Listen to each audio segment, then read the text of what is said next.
धन्यवाद सभापति महोदय, आपने मुझे इस इम्पोर्टेंट डिस्कशन में भाग लेने का अवसर दिया।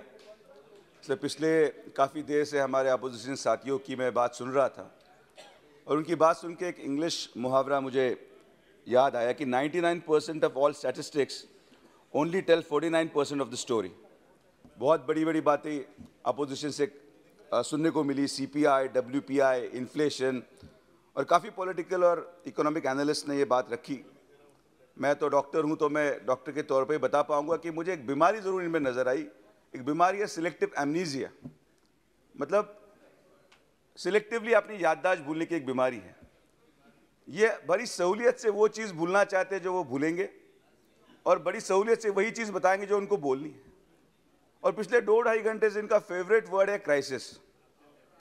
इनको इस क्राइसिस वर्ड से इतना लगाव है, देश क्राइसिस में है, इकोनॉमिक क्राइसिस में है, फलाना क्राइसिस में है, ढिमकाना क्राइसिस में है। इस लगाव की वजह से आज इनकी खुद की पॉलिटिकल पार्टी क्राइसिस में है, लीडरशिप क्राइसिस में है, करप्शन की वजह से क्राइसिस में है, और इनकी एक आदत है कि ये अपॉर्चुनिटी को क्राइसिस में कन्वर्ट करते हैं, यानी कि अवसर को आपदा में बनाते हैं। लेकिन हमारे पंतप्रधान नरेंद्र मोदी हैं जो आपदा को अवसर में कन्वर्ट करते हैं। ये हमारे प्रधानमंत्री जी की ताकत है। बातें बहुत हो गई सर, टाइम भी बहुत कम दिया है। सर, मैं एक आम आदमी के तौर पर समझ सकता हूं कि किसी भी चीज को डिस्टर्ब करने के लिए, इन्फ्लेशन होने के लिए डिमांड और सप्लाई चेन को डिस्टर्ब होना जरूरी है। डिमांड और सप्लाई चेन जब डिस्टर्ब होगी तब महंगाई बढ़ती है। उसके लिए बहुत फैक्टर्स है, एक्सटर्नल फैक्टर्स के बारे में, जैसे कोविड है, रशियन यूक्रेन वॉर है, नेचुरल कैलामिटी है, ग्लोबल वार्मिंग है। सब लोगों ने, मेरे साथी सांसदों ने बहुत एलाबोरेटली इस चीज़ को डिस्कस किया है।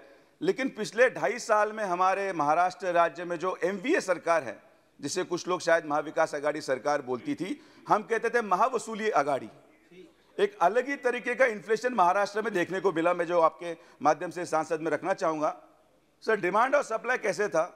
डिमांड हमारे मंत्री जी करते थे और सप्लाई हमारे ब्यूरोक्रेट करते थे। मंत्री जी ने तहसीलदार से 50 लाख रुपए ट्रांसफर में मांगे और सप्लाई तहसीलदार ने 50 लाख रुपए दे दिए।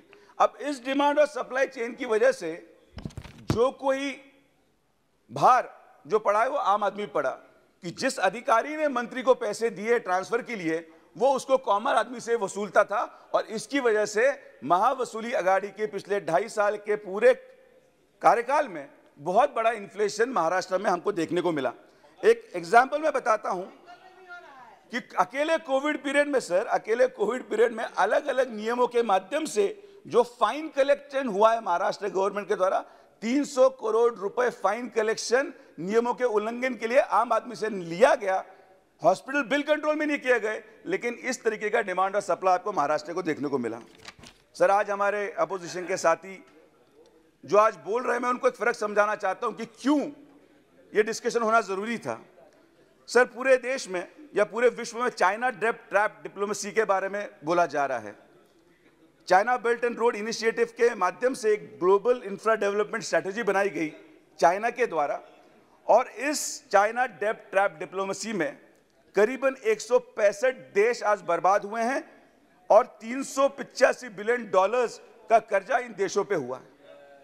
आज हमारी सरकार है, इसलिए कैसे बचे मैं बताता हूं। एक आर्टिकल के माध्यम से 2008 साल में जब यूपीए गवर्नमेंट थी और कांग्रेस पार्टी जो लीडिंग पार्टी थी उस यूपीए गवर्नमेंट में, सर, उन्होंने एक MOU 2008 में कम्युनिस्ट पार्टी ऑफ चाइना के साथ साइन किया।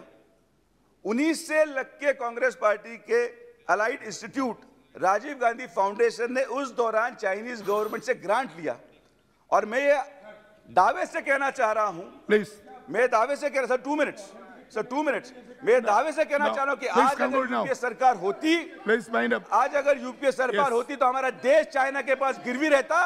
ये पंतप्रधान नरेंद्र मोदी की सरकार है, इसलिए हम आत्मनिर्भर बने और आज हम विकास की तरफ आगे बढ़ रहे हैं। सर, मैं अपने अंत में इसी 2 पंक्तियों से पूर्ण विराम देना चाहूंगा। सर, नजर, सर, मेरा एक शेर के माध्यम से मैं समाप्त करना चाहूंगा। नजर नहीं है नजारों की बात करते हैं, नजर नहीं है नजारों की बात करते हैं, जमीन पे चांद सितारों की बात करते हैं, वो हाथ जोड़कर बस्ती को लूटने वाले भरी सभा में सुधारों की बात करते हैं। धन्यवाद सर।